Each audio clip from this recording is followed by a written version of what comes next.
This is a disclaimer, an invitation to listen beyond the words. Dear listeners, as you step into this tale, remember, words, like stars, shine in their own way. A name may sound different, a rhythm may shift, but these are not flaws, only the breath of a story made alive. Embrace the creases in the map, the quirks in the voice, the imperfect magic of storytelling. Listen with an open heart, and the journey will remain unchanged. Subscribe for future content updates and new stories. The Adventure of the Illustrious Client by Arthur Conan Doyle. "It can't hurt now," was Mr. Sherlock Holmes's comment when, for the 10th time in as many years, I asked his leave to reveal the following narrative. So it was that at last I obtained permission to put on record what was, in some ways, the supreme moment of my friend's career. Both Holmes and I had a weakness for the Turkish bath. It was over a smoke in the pleasant lassitude of the drying room that I have found him less reticent and more human than anywhere else. On the upper floor of the Northumberland Avenue establishment there is an isolated corner where two couches lie side by side, and it was on these that we lay upon September 3rd, 1902, the day when my narrative begins. I had asked him whether anything was stirring, and for answer he had shot his long, thin, nervous arm out of the sheets which enveloped him and had drawn an envelope from the inside pocket of the coat which hung beside him. "It may be some fussy, self-important fool. It may be a matter of life or death," said he, as he handed me the note. "I know no more than this message tells me." It was from the Carlton Club, and dated the evening before. This is what I read. "Sir James Damery presents his compliments to Mr. Sherlock Holmes, and will call upon him at 4:30 tomorrow. Sir James begs to say that the matter upon which he desires to consult Mr. Holmes is very delicate, and also very important. He trusts, therefore, that Mr. Holmes will make every effort to grant this interview, and that he will confirm it over the telephone to the Carlton Club." "I need not say that I have confirmed it, Watson," said Holmes, as I returned the paper. "Do you know anything of this man Damery?" "Only that his name is a household word in society." "Well, I can tell you a little more than that. He has rather a reputation for arranging delicate matters which are to be kept out of the papers. You may remember his negotiations with Sir George Lewis over the Hammerford will case. He is a man of the world with a natural turn for diplomacy. I am bound, therefore, to hope that it is not a false scent and that he has some real need for our assistance." "Our? Well, if you will be so good, Watson, I shall be honored. Then you have the hour, 4:30. Until then we can put the matter out of our heads." I was living in my own rooms in Queen Anne Street at the time, but I was round at Baker Street before the time named. Sharp to the half-hour, Colonel Sir James Damery was announced. It is hardly necessary to describe him, for many will remember that large, bluff, honest personality, that broad, clean-shaven face, above all, that pleasant, mellow voice. Frankness shone from his grey Irish eyes, and good humour played round his mobile, smiling lips. His lucent top hat, his dark frock coat, indeed, every detail, from the pearl pin in the black satin cravat to the lavender spats over the varnished shoes, spoke of the meticulous care in dress for which he was famous. The big, masterful aristocrat dominated the little room. "Of course, I was prepared to find Dr. Watson," he remarked, with a courteous bow. "His collaboration may be very necessary, for we are dealing on this occasion, Mr. Holmes, with a man to whom violence is familiar and who will, literally, stick at nothing. I should say that there is no more dangerous man in Europe. I have had several opponents to whom that flattering term has been applied," said Holmes, with a smile. "Don't you smoke? Then you will excuse me if I light my pipe. If your man is more dangerous than the late Professor Moriarty, or than the living Colonel Sebastian Moran, then he is indeed worth meeting. May I ask his name?" "Have you ever heard of Baron Gruner?" "You mean the Austrian murderer?" Colonel Damery threw up his kid-gloved hands with a laugh. "There is no getting past you, Mr. Holmes." "Wonderful. So you have already sized him up as a murderer." "It is my business to follow the details of continental crime. Who could possibly have read what happened at Prague and have any doubts as to the man's guilt? It was a purely technical legal point and the suspicious death of a witness that saved him. I am as sure that he killed his wife when the so-called accident happened in the Splugen Pass as if I had seen him do it. I knew, also, that he had come to England, and had a presentiment that sooner or later he would find me some work to do. Well, what has Baron Gruner been up to? I presume it is not this old tragedy which has come up again." "No, it is more serious than that. To revenge crime is important, but to prevent it is more so. It is a terrible thing, Mr. Holmes, to see a dreadful event, an atrocious situation, preparing itself before your eyes, to clearly understand whither it will lead and yet to be utterly unable to avert it. Can a human being be placed in a more trying position? Perhaps not. Then you will sympathize with the client in whose interests I am acting. I did not understand that you were merely an intermediary. Who is the principal?" "Mr. Holmes, I must beg you not to press that question. It is important that I should be able to assure him that his honored name has been in no way dragged into the matter. His motives are, to the last degree, honorable and chivalrous, but he prefers to remain unknown. I need not say that your fees will be assured and that you will be given a perfectly free hand. Surely the actual name of your client is immaterial." "I am sorry," said Holmes.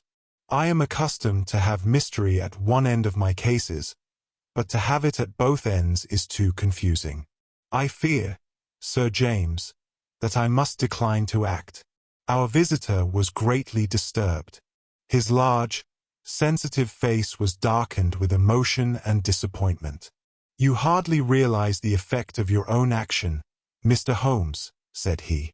"You place me in a most serious dilemma, for I am perfectly certain that you would be proud to take over the case if I could give you the facts, and yet a promise forbids me from revealing them all. May I, at least, lay all that I can before you?" "By all means, so long as it is understood that I commit myself to nothing." "That is understood. In the first place, you have no doubt heard of General de Merville." "De Merville of Khyber fame?"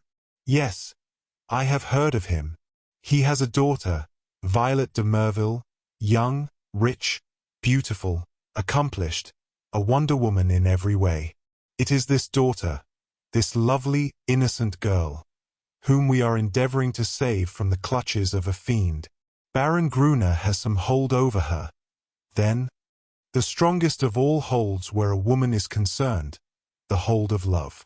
The fellow is, as you may have heard, extraordinarily handsome, with a most fascinating manner, a gentle voice, and that air of romance and mystery which means so much to a woman.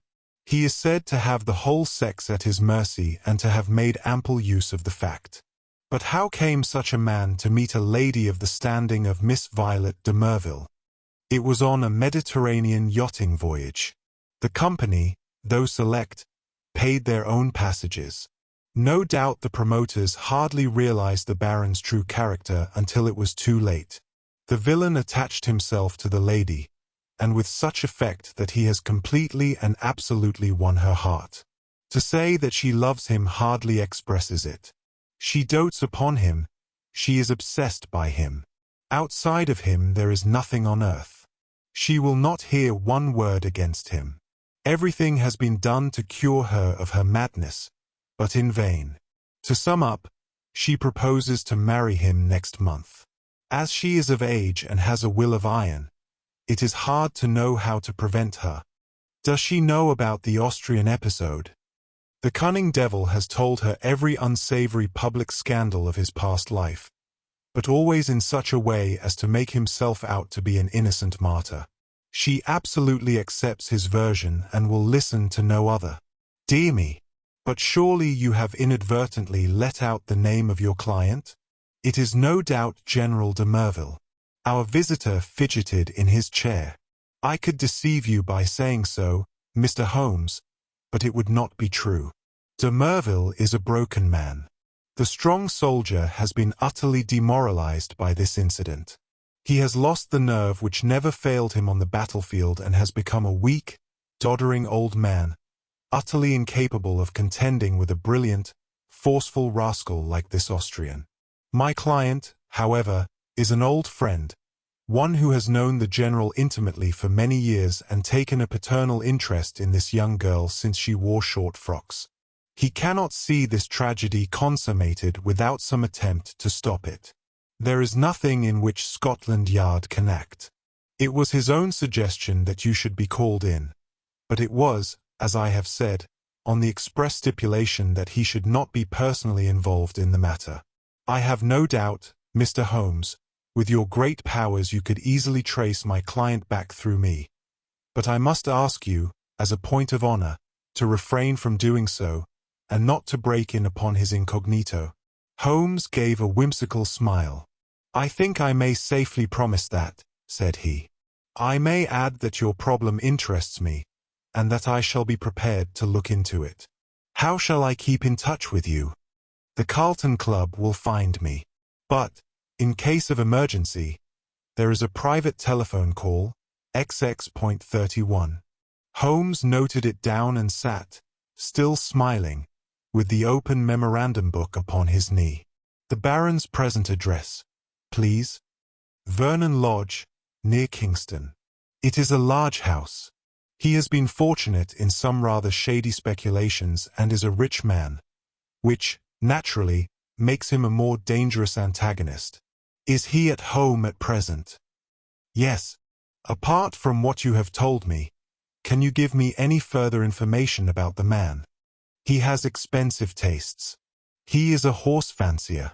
For a short time he played polo at Hurlingham, but then this Prague affair got noised about and he had to leave. He collects books and pictures. He is a man with a considerable artistic side to his nature. He is, I believe, a recognized authority upon Chinese pottery, and has written a book upon the subject." "A complex mind," said Holmes. "All great criminals have that. My old friend Charlie Peace was a violin virtuoso. Wainwright was no mean artist. I could quote many more. Well, Sir James, you will inform your client that I am turning my mind upon Baron Gruner. I can say no more. I have some sources of information of my own, and dare say we may find some means of opening matter up." When our visitor had left us, Holmes sat so long in deep thought that it seemed to me that he had forgotten my presence. At last, however, he came briskly back to earth. "Well, Watson, any views?" he asked. "I should think you had better see the young lady herself. My dear Watson, if her poor old broken father cannot move her, how shall I, a stranger, prevail? And yet there is something in the suggestion if all else fails. But I think we must begin from a different angle. I rather fancy that Shinwell Johnson might be a help. I have not had occasion to mention Shinwell Johnson in these memoirs because I have seldom drawn my cases from the latter phases of my friend's career. During the first years of the century he became a valuable assistant. Johnson, I grieve to say, made his name first as a very dangerous villain and served 2 terms at Parkhurst. Finally, he repented and allied himself to Holmes, acting as his agent in the huge criminal underworld of London, and obtaining information which often proved to be of vital importance. Had Johnson been a narc of the police he would soon have been exposed, but as he dealt with cases which never came directly into the courts, his activities were never realized by his companions. With the glamour of his 2 convictions upon him, he had the entree of every nightclub, doss house, and gambling den in the town, and his quick observation and active brain made him an ideal agent for gaining information. It was to him that Sherlock Holmes now proposed to turn. It was not possible for me to follow the immediate steps taken by my friend, for I had some pressing professional business of my own, but I met him by appointment that evening at Simpson's, where, sitting at a small table in the front window, and looking down at the rushing stream of life in the Strand, he told me something of what had passed. "Johnson is on the prowl," said he.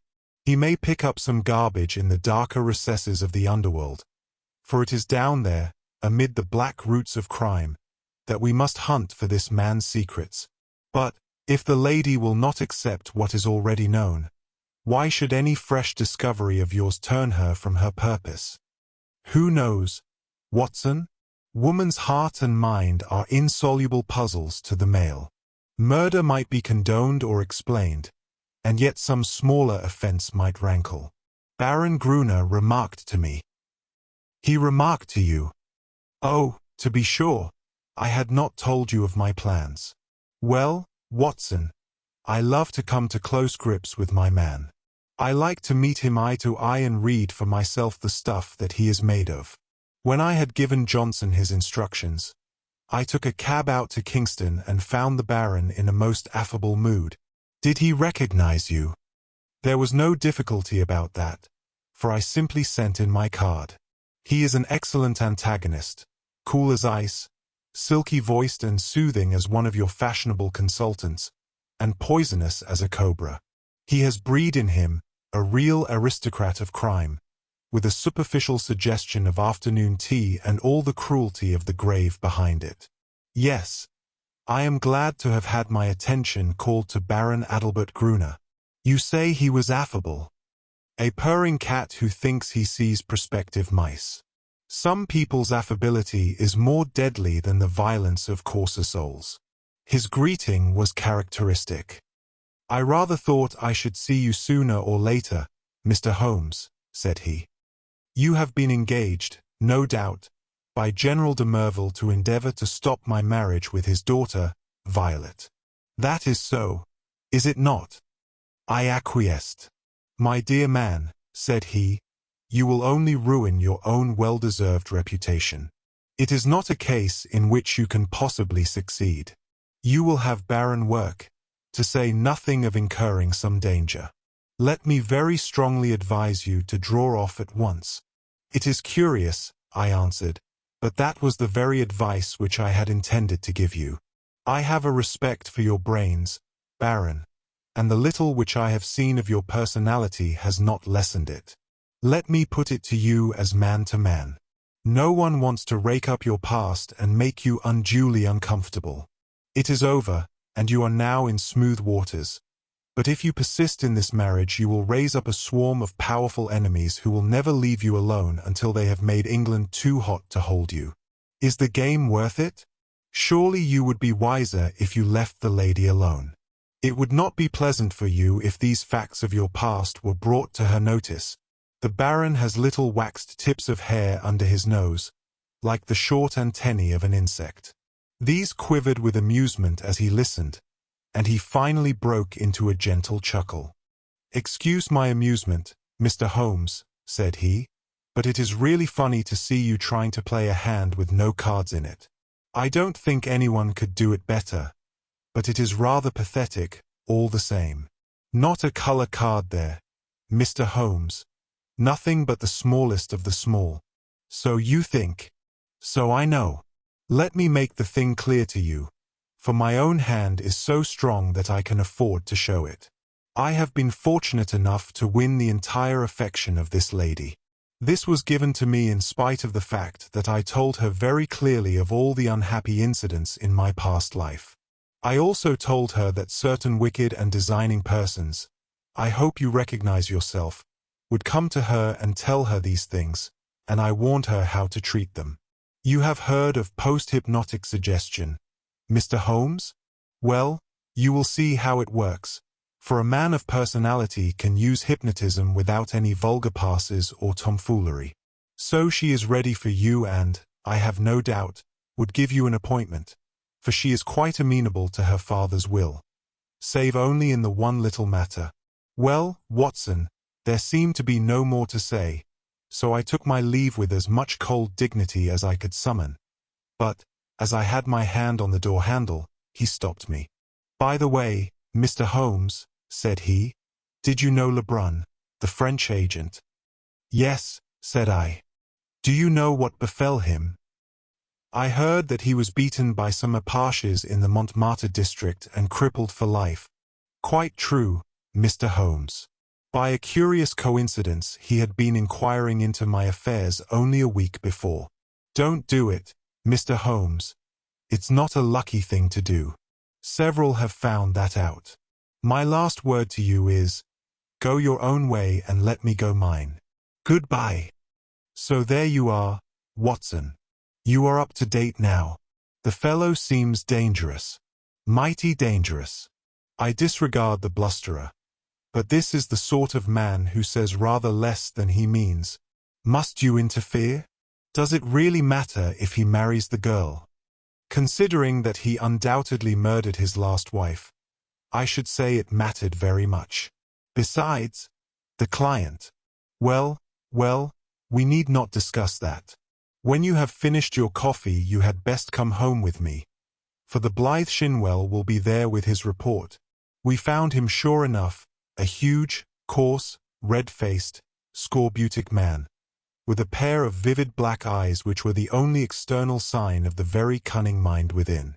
It seems that he had dived down into what was peculiarly his kingdom, and beside him on the settee was a brand which he had brought up in the shape of a slim, flame-like young woman with a pale, intense face, youthful, and yet so worn with sin and sorrow that one read the terrible years which had left their leprous mark upon her. "This is Miss Kitty Winter," said Shinwell Johnson, waving his fat hand as an introduction. "What she don't know, well, there, she'll speak for herself. Put my hand right on her, Mr. Holmes, within an hour of your message." "I'm easy to find," said the young woman. "Hell, London, gets me every time. Same address for Porky Shinwell. We're old mates, Porky, you and I. But, by gripes, there is another who ought to be down in a lower hell than we if there was any justice in the world. That is the man you are after, Mr. Holmes." Holmes smiled. "I gather we have your good wishes, Miss Winter. If I can help to put him where he belongs, I'm yours to the rattle," said our visitor, with fierce energy. There was an intensity of hatred in her white, set face and her blazing eyes such as woman seldom and man never can attain. "You needn't go into my past, Mr. Holmes. That's neither here nor there. But what I am Adelbert Gruner made me.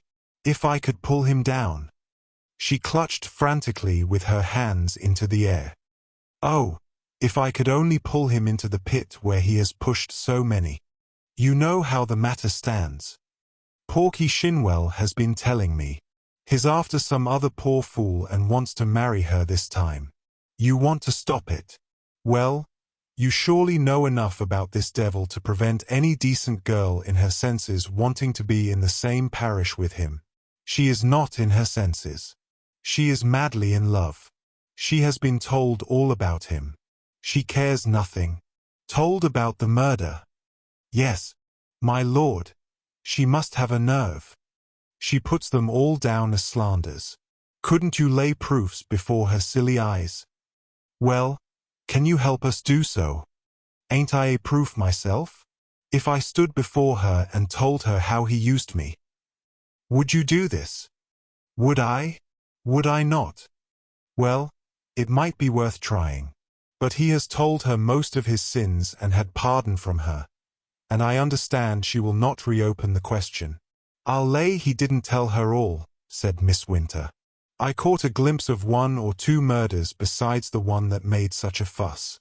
He would speak of someone in his velvet way and then look at me with a steady eye and say, "He died within a month." It wasn't hot air, either. But I took little notice. You see, I loved him myself at that time. Whatever he did went with me, same as with this poor fool. There was just one thing that shook me. Yes, by gripes. If it had not been for his poisonous, lying tongue that explains and soothes, I'd have left him that very night. It's a book he has, a brown leather book with a lock, and his arms in gold on the outside.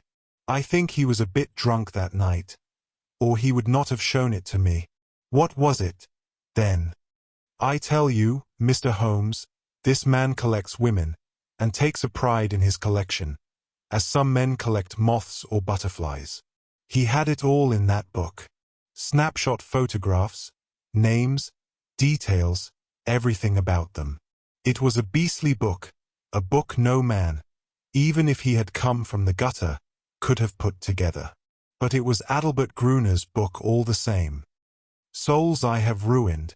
He could have put that on the outside if he had been so minded. However, that's neither here nor there, for the book would not serve you, and, if it would, you can't get it. Where is it? How can I tell you where it is now? It's more than a year since I left him. I know where he kept it then. He's a precise, tidy cat of a man in many of his ways, so maybe it is still in the pigeonhole of the old bureau in the inner study. Do you know his house? I've been in the study, said Holmes. Have you, though? You haven't been slow on the job if you only started this morning. Maybe dear Adalbert has met his match this time. The outer study is the one with the Chinese crockery in it. Big glass cupboard between the windows. Then behind his desk is the door that leads to the inner study. A small room where he keeps papers and things. Is he not afraid of burglars? Adalbert is no coward. His worst enemy couldn't say that of him. He can look after himself. There's a burglar alarm at night. Besides, what is there for a burglar? Unless they got away with all this fancy crockery. No good, said Shinwell Johnson, with the decided voice of the expert. No fence wants stuff of that sort that you can neither melt nor sell. Quite so, said Holmes. Well, now, Miss Winter, if you would call here tomorrow evening at 5, I would consider in the meanwhile whether your suggestion of seeing this lady personally may not be arranged. I am exceedingly obliged to you for your cooperation. I need not say that my clients will consider liberally. None of that, Mr. Holmes, cried the young woman. I am not out for money. Let me see this man in the mud, and I've got all I worked for. In the mud with my foot on his cursed face. That's my price. I'm with you tomorrow or any other day so long as you are on his track. Porky here can tell you always where to find me. I did not see Holmes again until the following evening, when we dined once more at our Strand restaurant. He shrugged his shoulders when I asked him what luck he had had in his interview. Then he told the story, which I would repeat in this way. His hard, dry statement needs some little editing to soften it into the terms of real life. There was no difficulty at all about the appointment, said Holmes, for the girl glories in showing abject filial obedience in all secondary things in an attempt to atone for her flagrant breach of it in her engagement. The General phoned that all was ready, and the fiery Miss W. turned up according to schedule, so that at 5:30 a cab deposited us outside 104, Berkeley Square, where the old soldier resides, one of those awful grey London castles which would make a church seem frivolous.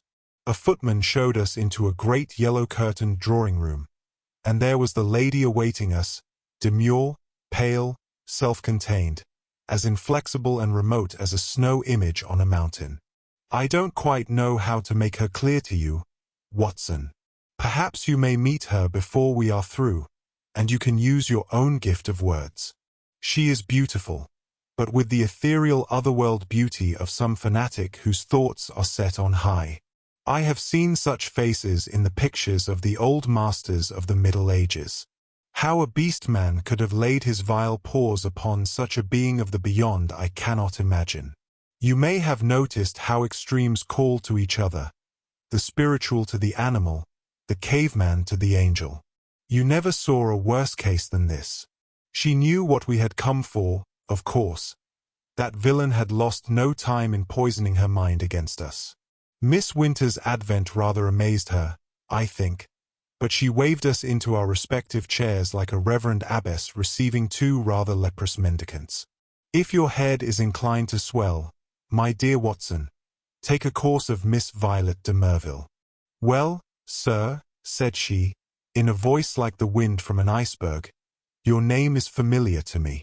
You have called, as I understand, to malign my fiancé, Baron Gruner. It is only by my father's request that I see you at all, and I warn you in advance that anything you can say could not possibly have the slightest effect upon my mind. I was sorry for her, Watson. I thought of her for the moment as I would have thought of a daughter of my own. I am not often eloquent. I use my head, not my heart. But I really did plead with her with all the warmth of words that I could find in my nature. I pictured to her the awful position of the woman who only wakes to a man's character after she is his wife. A woman who has to submit to be caressed by bloody hands and lecherous lips. I spared her nothing, the shame, the fear, the agony, the hopelessness of it all. All my hot words could not bring one tinge of color to those ivory cheeks or one gleam of emotion to those abstracted eyes. I thought of what the rascal had said about a post-hypnotic influence. One could really believe that she was living above the earth in some ecstatic dream. Yet there was nothing indefinite in her replies. "I have listened to you with patience, Mr. Holmes," said she. "The effect upon my mind is exactly as predicted. I am aware that Adelbert, that my fiancé, has had a stormy life in which he has incurred bitter hatreds and most unjust aspersions. You are only the last of a series who have brought their slanders before me. Possibly you mean well, though I learn that you are a paid agent who would have been equally willing to act for the Baron as against him. But in any case I wish you to understand once for all that I love him and that he loves me, and that the opinion of all the world is no more to me than the twitter of those birds outside the window. If his noble nature has ever for an instant fallen, it may be that I have been specially sent to raise it to its true and lofty level. I am not clear," here she turned her eyes upon my companion, "who this young lady may be." I was about to answer when the girl broke in like a whirlwind. "If ever you saw flame and ice face to face, it was those two women. I'll tell you who I am," she cried, springing out of her chair, her mouth all twisted with passion. "I am his last mistress. I am one of 100 that he has tempted and used and ruined and thrown into the refuse heap, as he will you also. Your refuse heap is more likely to be a grave, and maybe that's the best. I tell you, you foolish woman, if you marry this man he'll be the death of you. It may be a broken heart or it may be a broken neck, but he'll have you one way or the other. It's not out of love for you I'm speaking. I don't care a tinker's curse whether you live or die. It's out of hate for him and to spite him and to get back on him for what he did to me. But it's all the same, and you needn't look at me like that, my fine lady, for you may be lower than I am before you are through with it." "I should prefer not to discuss such matters," said Mr. Merville coldly. "Let me say once for all that I am aware of 3 passages in my fiancé's life in which he became entangled with designing women, and that I am assured of his hearty repentance for any evil that he may have done." "3 passages," screamed my companion. "You fool! You unutterable fool! Mr. Holmes, I beg that you will bring this interview to an end," said the icy voice. "I have obeyed my father's wish in seeing you, but I am not compelled to listen to the ravings of this person." With an oath Miss Winter darted forward, and if I had not caught her wrist she would have clutched this maddening woman by the hair.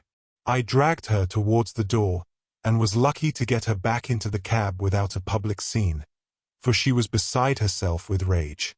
In a cold way I felt pretty furious myself, Watson, for there was something indescribably annoying in the calm aloofness and supreme self-complacence of the woman whom we were trying to save. "So now once again you know exactly how we stand, and it is clear that I must plan some fresh opening move, for this gambit won't work. I'll keep in touch with you, Watson, for it is more than likely that you will have your part to play, though it is just possible that the next move may lie with them rather than with us." And it did. Their blow fell, or his blow rather, for never could I believe that the lady was privy to it. I think I could show you the very paving stone upon which I stood when my eyes fell upon the placard, and a pang of horror passed through my very soul. It was between the Grand Hotel and Charing Cross Station, where a one-legged newsvendor displayed his evening papers. The date was just 2 days after the last conversation. There, black upon yellow, was the terrible news sheet. Plus, murderous attack upon Sherlock Holmes. Plus. I think I stood stunned for some moments. Then I have a confused recollection of snatching at a paper, of the remonstrance of the man, whom I had not paid, and, finally, of standing in the doorway of a chemist's shop while I turned up the fateful paragraph. This was how it ran. We learn with regret that Mr. Sherlock Holmes, the well-known private detective, was the victim this morning of a murderous assault which has left him in a precarious position. There are no exact details to hand, but the event seems to have occurred about 12 o'clock in Regent Street, outside the Café Royal. The attack was made by 2 men armed with sticks, and Mr. Holmes was beaten about the head and body, receiving injuries which the doctors describe as most serious. He was carried to Charing Cross Hospital, and afterwards insisted upon being taken to his rooms in Baker Street.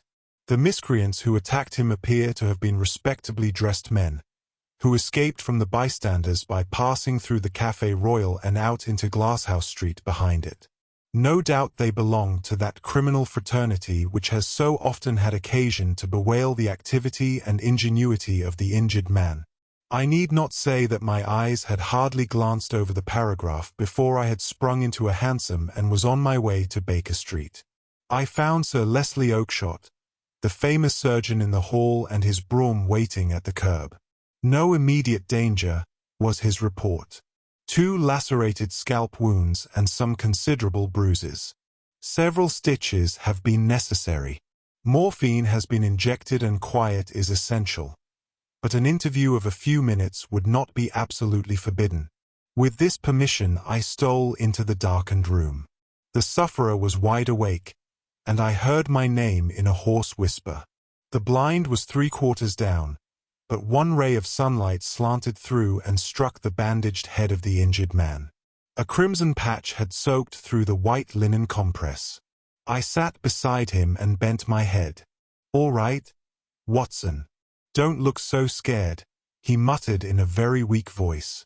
"It's not as bad as it seems. Thank God for that. I'm a bit of a single-stick expert, as you know.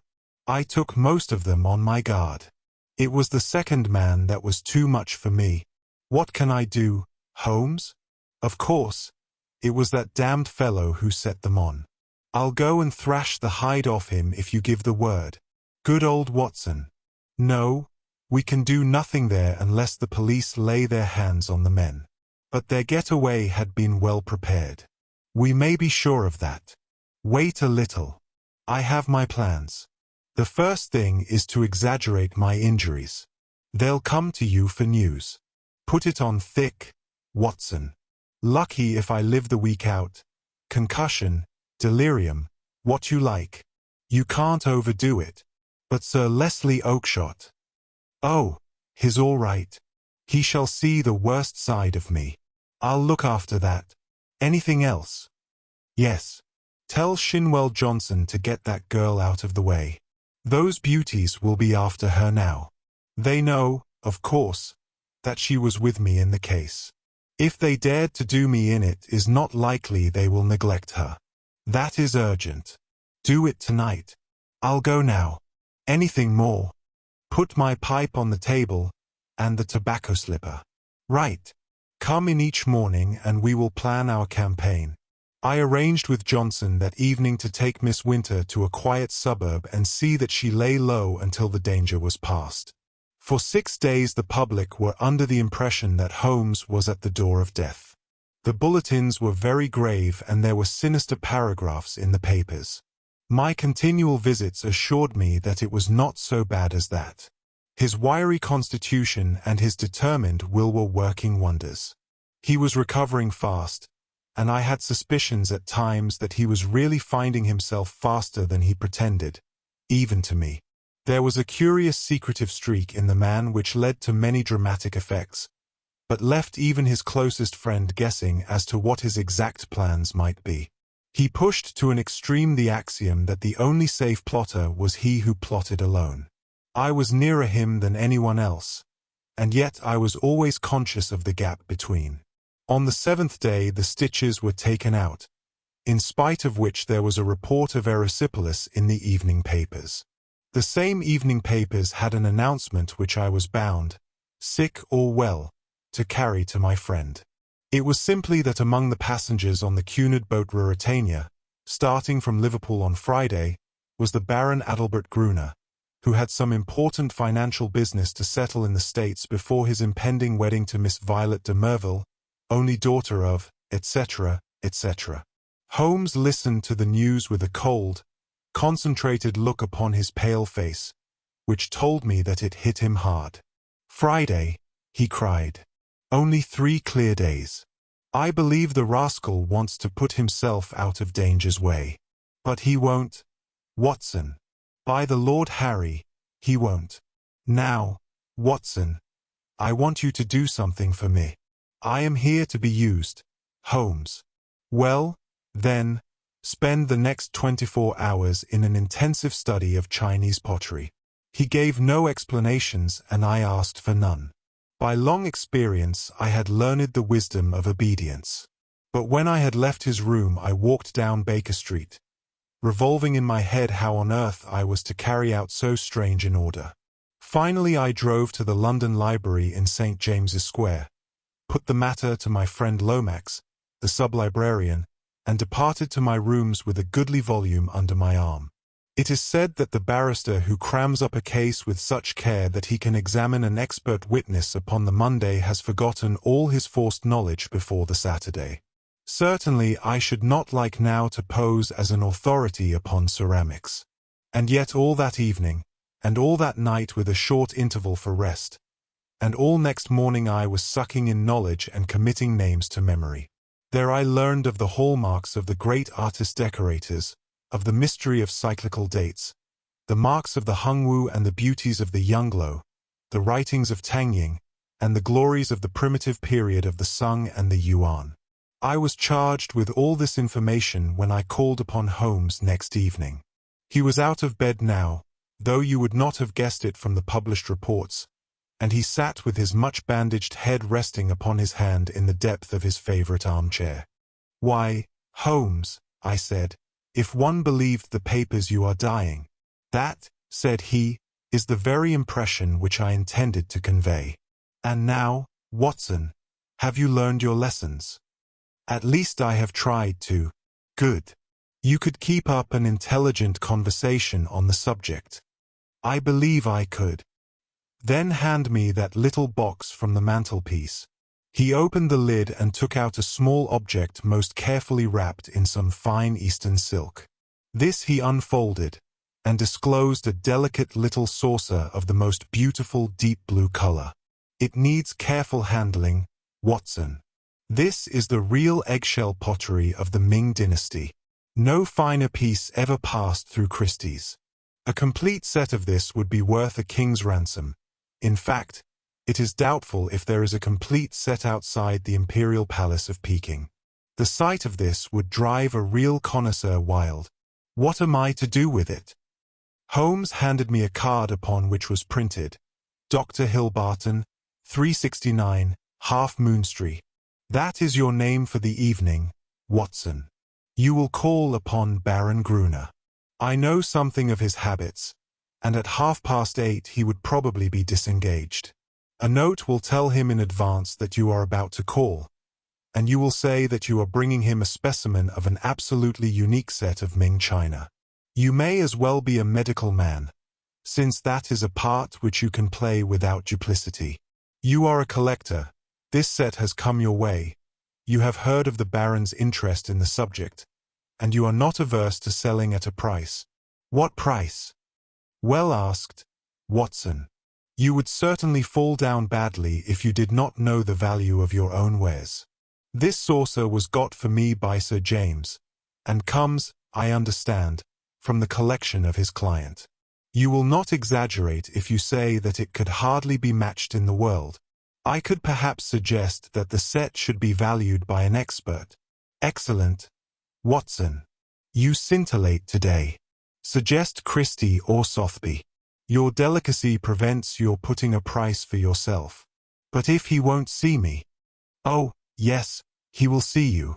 He has the collection mania in its most acute form, and especially on this subject, on which he is an acknowledged authority. Sit down, Watson, and I will dictate the letter. No answer needed. You will merely say that you are coming, and why. It was an admirable document, short, courteous, and stimulating to the curiosity of the connoisseur. A district messenger was duly dispatched with it. On the same evening, with the precious saucer in my hand and the card of Dr. Hill Barton in my pocket, I set off on my own adventure. The beautiful house and grounds indicated that Baron Gruner was, as Sir James had said, a man of considerable wealth. A long winding drive, with banks of rare shrubs on either side, opened out into a great gravelled square adorned with statues. The place had been built by a South African gold king in the days of the great boom, and the long, low house with the turrets at the corners, though an architectural nightmare, was imposing in its size and solidity. A butler who would have adorned a bench of bishops showed me in, and handed me over to a plush-clad footman, who ushered me into the Baron's presence. He was standing at the open front of a great case which stood between the windows, and which contained part of his Chinese collection. He turned as I entered with a small brown vase in his hand. "Pray sit down, doctor," said he. I was looking over my own treasures and wondering whether I could really afford to add to them. This little Tang specimen, which dates from the 7th century, would probably interest you.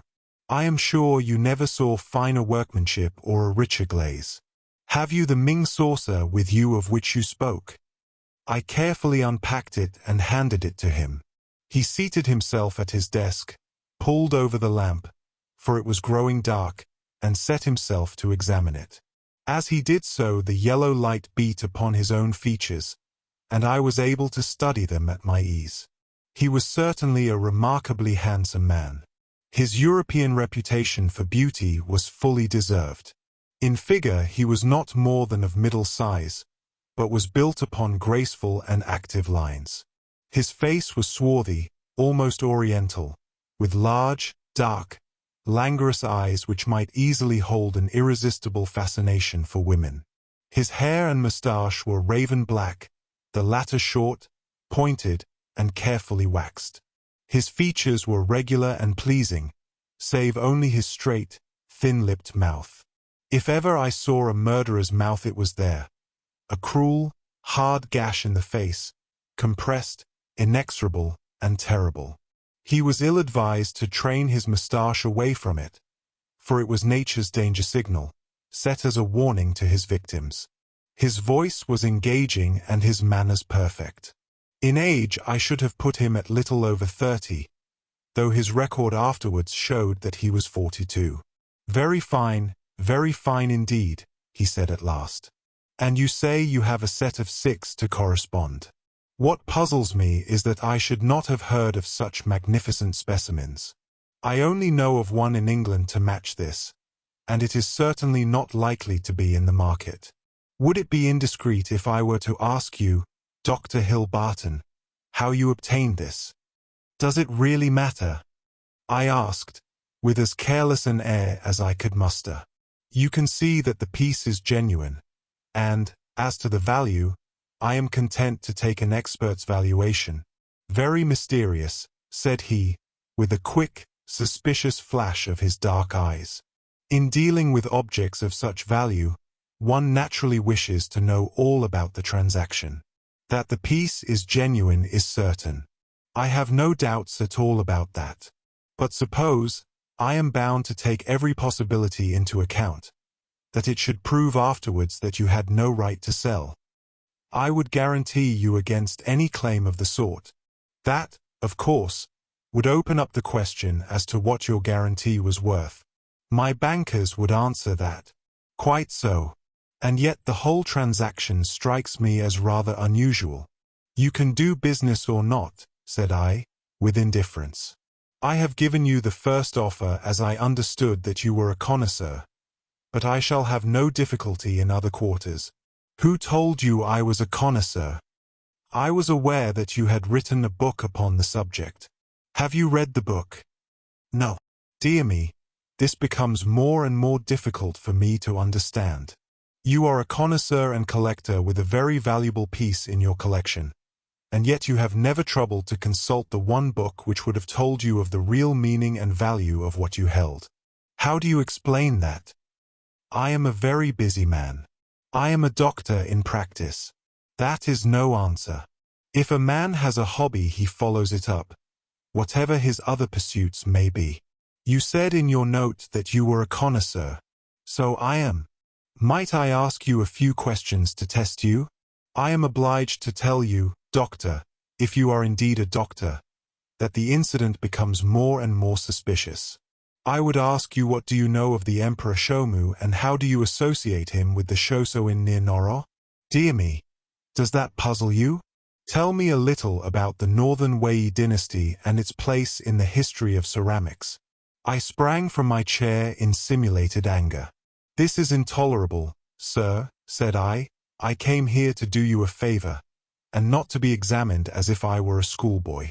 My knowledge on these subjects may be second only to your own, but I certainly shall not answer questions which have been put in so offensive a way. He looked at me steadily. The languor had gone from his eyes. They suddenly glared. There was a gleam of teeth from between those cruel lips.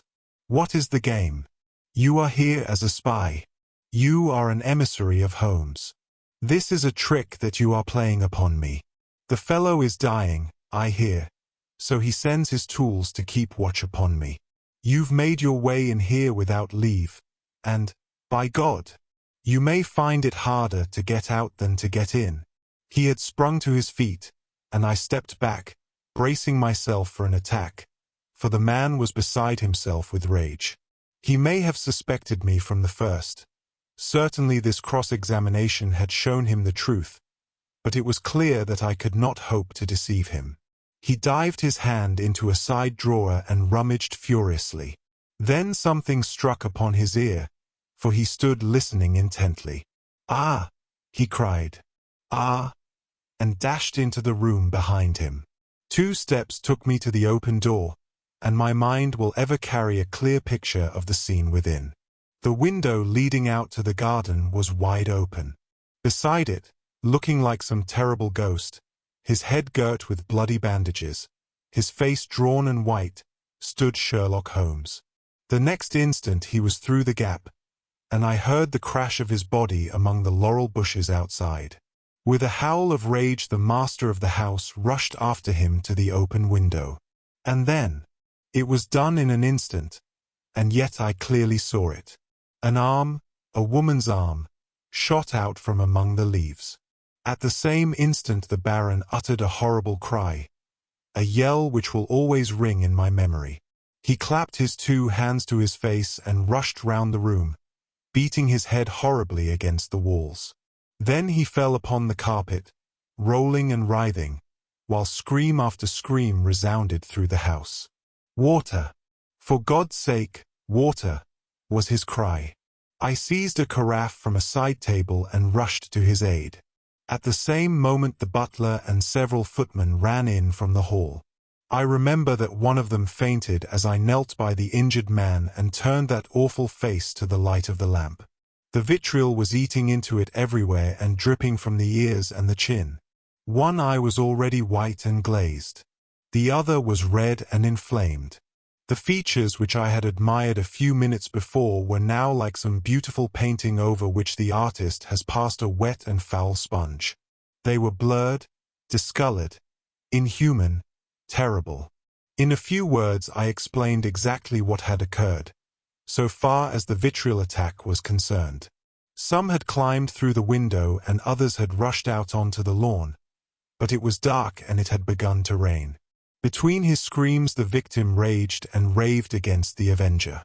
"It was that hellcat, Kitty Winter," he cried. "Oh, the she-devil! She shall pay for it! She shall pay! Oh, God in heaven! This pain is more than I can bear." I bathed his face in oil, put cotton wadding on the raw surfaces, and administered a hypodermic of morphia.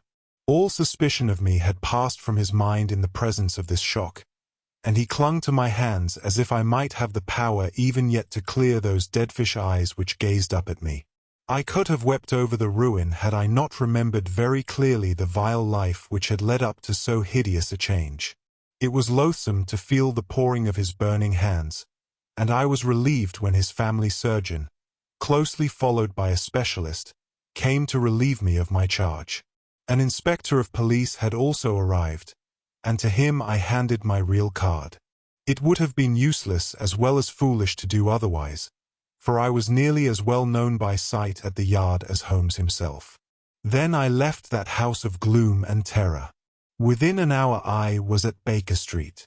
Holmes was seated in his familiar chair, looking very pale and exhausted. Apart from his injuries, even his iron nerves had been shocked by the events of the evening, and he listened with horror to my account of the Baron's transformation. "The wages of sin, Watson, the wages of sin," said he. "Sooner or later it will always come. God knows, there was sin enough," he added, taking up a brown volume from the table. "Here is the book the woman talked of. If this will not break off the marriage, nothing ever could. But it will, Watson. It must. No self-respecting woman could stand it. It is his love diary, or his lust diary. Call it what you will." The moment the woman told us of it, I realized what a tremendous weapon was there, if we could but lay our hands on it. I said nothing at the time to indicate my thoughts, for this woman might have given it away. But I brooded over it. Then this assault upon me gave me the chance of letting the Baron think that no precautions need be taken against me. That was all to the good. I would have waited a little longer, but his visit to America forced my hand. He would never have left so compromising a document behind him. Therefore we had to act at once. Burglary at night is impossible. He takes precautions. But there was a chance in the evening if I could only be sure that his attention was engaged. That was where you and your blue saucer came in. But I had to be sure of the position of the book, and I knew I had only a few minutes in which to act, for my time was limited by your knowledge of Chinese pottery. Therefore I gathered the girl up at the last moment. How could I guess what the little packet was that she carried so carefully under her cloak? I thought she had come altogether on my business, but it seems she had some of her own. He guessed I came from you. I feared he would. But you held him in play just long enough for me to get the book, though not long enough for an unobserved escape. "Ah, Sir James, I am very glad you have come." Our courtly friend had appeared in answer to a previous summons. He listened with the deepest attention to Holmes's account of what had occurred. "You have done wonders, wonders," he cried, when he had heard the narrative. "But if these injuries are as terrible as Dr. Watson describes, then surely our purpose of thwarting the marriage is sufficiently gained without the use of this horrible book." Holmes shook his head. "Women of the de Merville type do not act like that. She would love him the more as a disfigured martyr. No, no. It is his moral side, not his physical, which we have to destroy. That book will bring her back to earth, and I know nothing else that could. It is in his own writing. She cannot get past it." Sir James carried away both it and the precious saucer. As I was myself overdue, I went down with him into the street. A brougham was waiting for him. He sprang in, gave a hurried order to the carcaded coachman, and drove swiftly away. He flung his overcoat half out of the window to cover the armorial bearings upon the panel, but I had seen them in the glare of our fanlight none the less. I gasped with surprise. Then I turned back and ascended the stair to Holmes's room. "I have found out who our client is," I cried, bursting with my great news. "Why, Holmes, it is."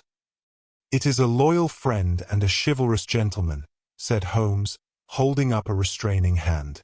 "Let that now and forever be enough for us. I do not know how the incriminating book was used. Sir James may have managed it. Or it is more probable that so delicate a task was entrusted to the young lady's father. The effect, at any rate, was all that could be desired. 3 days later appeared a paragraph in the Morning Post to say that the marriage between Baron Gruner and Miss Violet de Merville would not take place. The same paper had the first police court hearing of the proceedings against Miss Kitty Winter on the grave charge of vitriol throwing. Such extenuating circumstances came out in the trial that the sentence, as will be remembered, was the lowest that was possible for such an offense. Sherlock Holmes was threatened with a prosecution for burglary, but when an object is good and a client is sufficiently illustrious, even the rigid British law becomes human and elastic. My friend has not yet stood in the dock. Dear listener, we close the pages on another tale, a journey through words, imagination, and emotion. Here at the Falls Audiobook, where stories flow like a river's current, carrying you to distant worlds and uncharted depths, we thank you for joining us. As always, we invite you to linger a little longer. Subscribe to our channel to discover more stories waiting to be heard, each a cascade of voices, ideas, and artistry. And remember, every great story begins with a single word. Perhaps the next one will begin with you. Until our voices meet again, may your days be filled with quiet moments, rich pages, and the soothing sound of a story well told. This is the Falls Audiobook, signing off.